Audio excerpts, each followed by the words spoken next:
O'tgan asrning 50-70 yillarida o'zbek adabiyotining yirik vakillari G'afur G'ulomdan tortib Mir Temur domlagacha Farg'ona vodiysiga yo'l tutishsa, albatta Qo'qonda to'xtab o'tishar. Shaharning donishmand shoiri Charxiy domlaning suhbatini olgach, mo'ljallangan manzilga jo'nab ketishardi. Ana shunday mo'tabar insonning shogirdi bo'lmoq hammaga ham nasib qilavermaydi.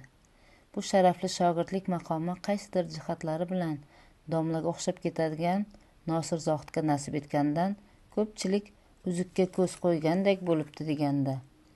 Nosir Zohid jahongashta adib, istiqlol sharofati bilan u Eron, Malayziya, Singapur kabi mamlakatlarda safarlarda bo'lgan.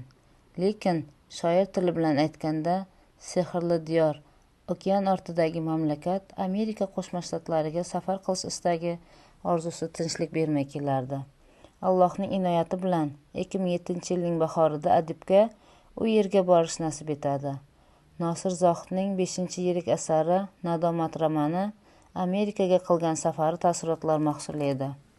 Asarda sayohat bahonasida Amerikaga borib, turmush taqozosi tufayli o'sha yerlarda butunlay qolishni ixtiyor etgan ikki o'zbek ayoli, Surayyo va Oyshalarning taqdiri, o'y kechinmalari, iztiroblari qalamga olingan.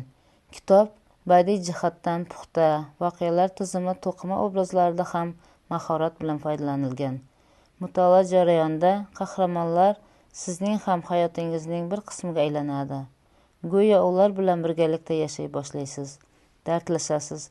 Kerak bo'lsa, eng zarur ishingizni ham orqaga surib, voqealar nihoyasidan imkon qadar tezroq boxabar bo'lgingiz keladi. Keling, asar imtihosiga oshiqmaylik-da, xulosani o'zingizga qoldiraylik.